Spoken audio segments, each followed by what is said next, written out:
Hey, what's up, everybody? One coach's opinion. Remember, it's just my opinion. It's not a fact. It's just my opinion. So, I got a lot of people, and this is really kind of going out to the competitive people. You know what I'm saying? People that are searching for, boxing in a competitive fashion, whether it's amateur, whether it's pro. I don't really have too many thump yard guys or anything like that. So those are the two levels of guys I deal with when it comes to competition, and maybe a few, maybe MMA, some MMA guys. But I say this to say, boxing doesn't start in the gym. A lot of people come into the boxing gym and they kind of like, oh yeah, I want to do this, I want to do that, but boxing really don't start. That's where it's coming from. Boxing doesn't start in the gym. It starts outside the gym before you get there. So like I say to say, if you're a competitive boxer, meaning amateur or pro, I don't really want our first journey to be weight loss. You know what I'm saying? Don't come to me when you don't gain so much weight you can't do nothing no more. You've been I stopped training, blah blah blah. Because you still know, if you've been in this sport, you still know what boxing, what it's gonna ask you for. And I don't want it to me, like, come to me when you're in shape or in some sort of shape. But I don't want all your excuses to be, I ain't done this in a minute. Should have started doing this, getting your body in some type of shape to come. Now let's go even with kids. I'm finding a lot of people are bringing their children to me, and their children have been on the couch for 5 or 6 years, and they're like, oh, he's complaining every time he comes to the gym, or he says his ankles hurt. He said, this is gonna happen when your child gets introduced to exercise. It's gonna happen. So like I tell parents, just bring them. Just bring them. I might have, and the moms are the sensitive ones. He's doing this. The fathers are the overdo it ones, that you let your child get, let's say, even grossly overweight for a child, and then you expect him to compete with the rest of the children in the gym, and it's not going to happen. You just can't bring a kid to the gym and in 2 weeks, I've had guys in 2 days, how's he doing? Hey, you know how he doing. You know this kid can't do push-ups. You know this kid can't run. You know what you brought me. So he's doing well, considering that now he's here. And if you keep bringing him, we'll get results.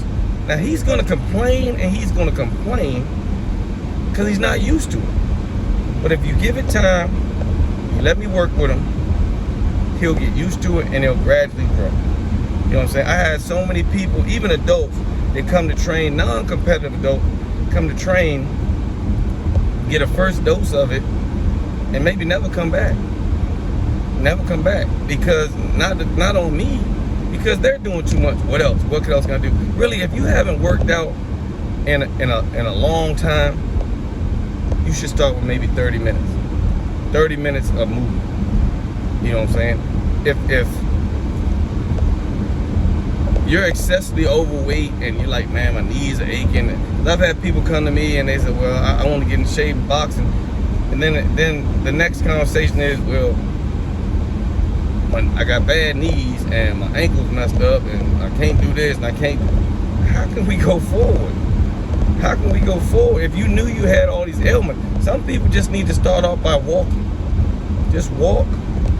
Get your calorie burn going on. Get your bodies. A lot of people, by changing your diet and just walking, you will lose weight. But the key is going to be changing the diet. But just start off walking. You can't just jump into like a boxing gym and expect immediate results. You can jump into a boxing gym, take it slow, and build. Okay, today you did 3 rounds on the bag. Next week, let's try 4. The week after that, let's try 5. Week after that, let's try 6. We get to 6, we're gonna sit at 6 for a ball because we achieved the goal. Now maybe a month or 2 later, let's do 8. Now you're feeling better, you're breathing better, Your heart rate's lower. And I encourage people, if you're gonna start exercising, get like an Apple Watch, get a Fitbit. You wanna monitor your heart rate. Like a lot of guys are like, how long is the session gonna be and blah, blah, blah. Well, really the average person can't do more than 40 minutes of what I'm gonna have you doing. The average person. If you just come off the street, you'll be lucky to get through 30 minutes of a workout. That's when you really have to tell yourself, no matter what, I'm not gonna quit and I wanna work out. But you gotta give it time. Your kids are gonna complain.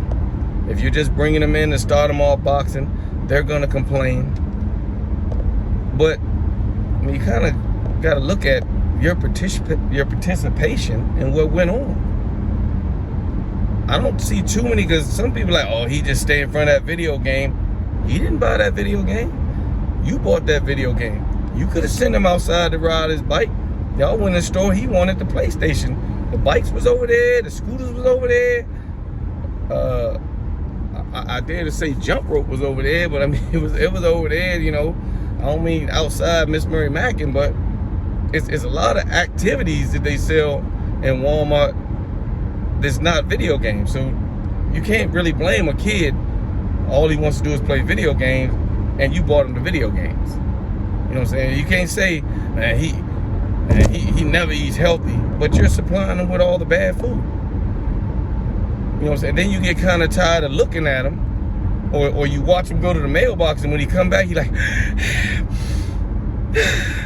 here's the mail. And you're like, oh my God, what have I done? But it's not gonna happen overnight. It's not gonna happen. So back to the original topic. Don't come to the gym as a pro or amateur and you're like, man, I'm ready to do this. I'm ready to do this. This is, man, you know, I'm taking it serious this time, blah, blah, blah. And I'm like, all right, man, you got your glove. Oh, well, I don't have no gloves. You don't got no gloves. We just had this long talk about how this time you're gonna take it serious and this time you're gonna do this, and now you're focused and now you can do this, and as soon as I say, and you got some gloves, I ain't got no gloves. How are we gonna work out? You're a pro or amateur. Now, if you're not a pro or amateur, you just kind of work out, you don't know. I didn't know I needed gloves. I thought maybe y'all supplied the gloves and stuff like that. I try not to. I don't like sharing stuff. People sweating everything. We do have gloves you can use, and I tell people I wouldn't use another person's gloves, but it is done, you know, and you just hand sanitize and stuff like that. But it's not something I would prefer you to do. You need your own equipment. You need to be the only people sweating in your own equipment. You don't need to be sharing gloves or sharing headgear and sharing your perspiration with everybody else. You know what I'm saying? So I wouldn't do it, but some gyms do offer it. So I understand a person, but if you're a pro boxer or you're an amateur boxer, you know good and well you need your own equipment. You can't come half. That's like a guy going to football practice and don't bring his helmet. And like, yeah, I'm ready to get in the game, coach, or yeah, I'm ready to practice. But you didn't bring your helmet.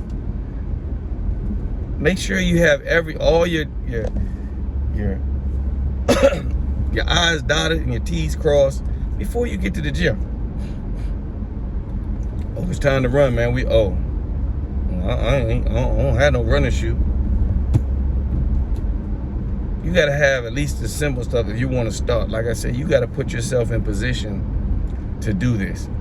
And let me say this is not a hobby. I get so many people who are trying to fit it in. They're trying to fit boxing into their schedule. But boxing isn't something that you can fit in your schedule unless you want to make it a hobby. You can't come 2 and 3 days and expect to be successful. It's not really gonna work. I don't think. I mean, you might have a few guys that can do it, but you're not gonna have any coaches that recommend it. And the guys that can do it in 2 or 3 days, any coach is gonna say, well, imagine what you'd be doing to people if you stayed 5 days, or if you came to the gym 5 days. A lot of these people tell me they want to fight, and I'm seeing you 2 days a week because you have a busy schedule.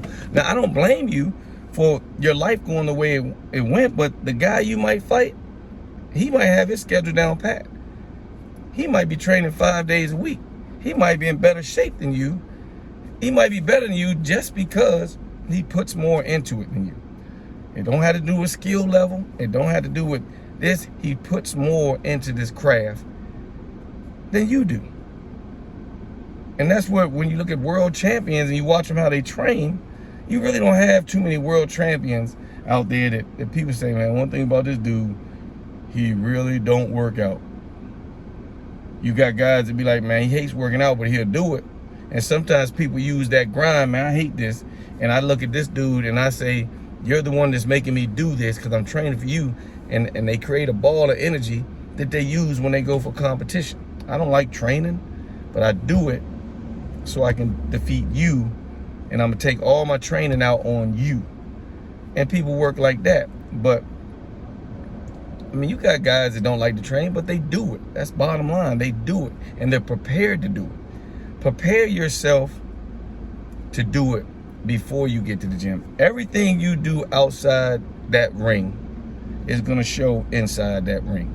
If you haven't been running, if you haven't been eating right, if you ain't been training, if your elbow's sore, if your knee is bothering you, it's gonna come through in that ring. The ring, I always call it, the ring tells the truth. A guy can tell me, oh yeah, I run every day, I run every day. After 2 rounds, if you're about to have an asthma attack, you most likely don't run every day. Because you might have found that out, if you do have asthma, you might have found that out if you actually ran.